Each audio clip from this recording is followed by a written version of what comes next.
दक्षिण मध्य मुंबईचे महायुतीचे उमेदवार राहुल शेवाळे आज उमेदवारी अर्ज भरणार आहेत। तत्पूर्वी माझ्यासोबत आहेत ते सर, कशी तयारी केलेली आहे? यापूर्वीही आपण भरघोस मतांनी निवडून आला होता, यंदा कशी तयारी केलेली आहे? तयारी भरपूर केलेली आणि यापूर्वीच आम्ही तयार आहे पूर्ण। आणि मला संपूर्ण आनंद आहे की शिवसेना प्रमुख बाळासाहेब ठाकरे यांचं स्वप्न साकार करण्याची संधी आज पुन्हा तिसऱ्यांदा मला मिळालेली आहे। एक शिवसैनिक म्हणून मला खूप आनंद आहे, कारण शिवसैनिकाच्या जीवनामध्ये आनंदाचा क्षण असतो की शिवसेना प्रमुखांचं स्वप्न साकार करणं, आणि तो क्षण आज पुन्हा एकदा मला मिळतोय। माननीय मुख्यमंत्री एकनाथ शिंदे साहेबांचं मी मनपूर्वक आभार मानतो। महाराष्ट्र नवनिर्माण सेनेचे अध्यक्ष आदरणीय राजसाहेबांचं मनपूर्वक आभार मानतो। भारतीय जनता पार्टीचे आदरणीय नरेंद्र मोदी साहेबांचं पण मनपूर्वक आभार मानतो। रिपब्लिकन पार्टी ऑफ इंडियाचे आदरणीय आठवले साहेब असेल, राष्ट्रवादी काँग्रेस पार्टीचे आदरणीय अजितदादा पवार आणि घटक पक्षातील इतर सर्व पक्षांच्या अध्यक्षांचं मनपूर्वक आभार मानतो। त्यांच्यामुळे आज मला ही संधी मिळालेली आहे, त्यामुळे माझ्या आयुष्यातला हा एक मोठा क्षण आहे। आणि जे माननीय पंतप्रधानांनी जे विकसित भारतचं स्वप्न आपल्यासमोर ठेवलेलं आहे, ते स्वप्न यापूर्वी भारतरत्न परमपूज्य डॉक्टर बाबासाहेब आंबेडकरांनी संविधानाच्या माध्यमातून पाहिलेलं आहे आणि शिवसेना प्रमुखांचं पण स्वप्न विकसित भारतचं आहे। त्यामुळे या दोघांचं स्वप्नपूर्तीचं हे पुढचे 5 वर्ष आहे।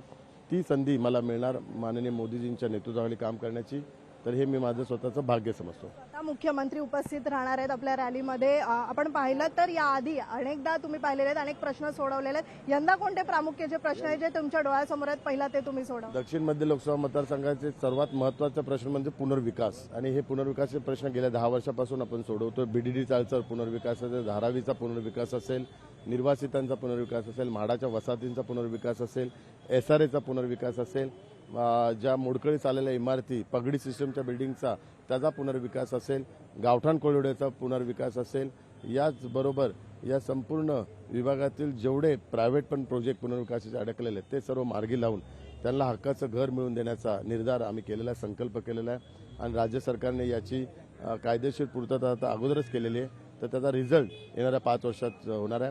त्यामुळे विकसित भारतची सुरुवात विकसित मुंबईपासून होणार। विकसित मुंबई से विकसित भारत हाच आमचा एक नारा आहे।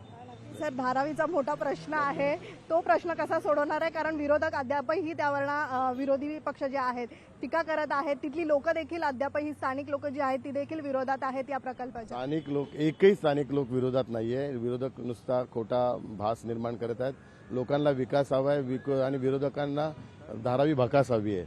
तर आम्ही विकास करून दाखवणार, ते धारावी भकास करून दाखवणार, आणि धारावीकरांचं आयुष्यच असंच अंधारमय राहावं अशीच त्यांची इच्छा आहे। ते मशाल घेऊन आग लावायला येतात, आम्ही धनुष्यबाणाने त्यांचा उज्ज्वल प्रकाश करणार आहोत। त्यांच्या धनुष्यबाण एक पवित्र निशाणी आहे आणि त्या निशाणीच्या माध्यमातून त्यांच्या अंधारमय जीवनातून प्रकाश आम्ही निर्माण करणार आहे। आणि मला तर संपूर्णतः विश्वास आहे यावर्षी सर्वात जास्त लीड मला धारावीत मिळणार आहे। अनिल देसाई आहेत, त्यांचा पराभव कसा करणार आहात तुम्ही? नाही, हा अनिल देसाई एक व्यक्ती आहे, अनिल देसाई एक चेहरा आहे, खरा चेहरा काँग्रेस आहे। पराभव काँग्रेसच्या विचारांचा आम्हाला करायचा आहे, पराभव शिवसेना प्रमुखांच्या विरुद्ध जे विचार आहेत त्यांचा आम्हाला पराभव करायचा।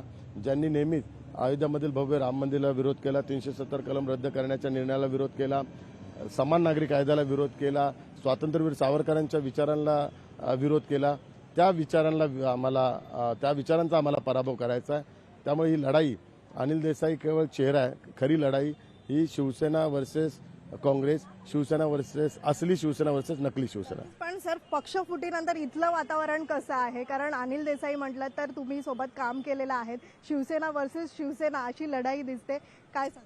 पक्ष फुटला नाही, त्यांनी विचारांना सोडलेलं आहे। आम्ही विचारांशी एकनिष्ठ आहे, लोक पण इथली विचारांशी एकनिष्ठ आहे।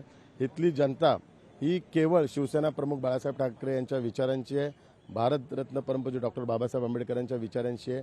त्यामुळे ही कोणा व्यक्तींची ही प्रॉपर्टी नाही, ही विचारांची प्रॉपर्टी आहे। आणि ते विचार घेऊन जाणारा, त्या विचारांचा आदर्श घेऊन जाणारा जो उमेदवार असेल त्याच्याच पाठीशी ते लोक उभे राहतात। सर, इथून पुढे तुम्ही आता कसा तुमचा प्रवास? नाही, इथून पुढे आता सिद्धिविनायकाचं दर्शन घेऊन त्या ठिकाणी चैत्यभूमी येथे डॉक्टर बाबासाहेब आंबेडकरांना अभिवादन करणार। शिवसेना प्रमुख बाळासाहेब ठाकरे यांच्या स्मृतीस्थळ छत्रपती शिवाजी महाराजांचा अश्वारूढ पुतळा त्या ठिकाणी मी नतमस्तक होऊन स्वातंत्र्यवीर सावरकरांच्या इकडे आशीर्वाद घेऊन पुढे अर्ज दाखल। खूप धन्यवाद सर। नक्कीच सर, उमेदवारी अर्ज भरण्यापूर्वी राहुल शेवाळे हे सिद्धिविनायक गणपती बाप्पाचं दर्शन घेणार आहेत, तिथून बाळासाहेब ठाकरे यांच्या स्मृतीस्थळावर, मग चैत्यभूमी आणि मग तिथून उमेदवारी अर्ज भरण्यासाठी जाणार आहेत। आपण पाहिलं तर यावेळी मोठ्या प्रमाणात महायुतीच्या वतीनं मोठ्या प्रमाणात शक्ती प्रदर्शन देखील होताना पाहायला मिळणार आहे। व्हिडिओ जर्नलिस्ट सुनील वर्मासह मीनाक्षी म्हात्रे, लोकशाही मराठी, मुंबई. लोकशाही मराठी, ऐका, पहा, जागरूक रहा.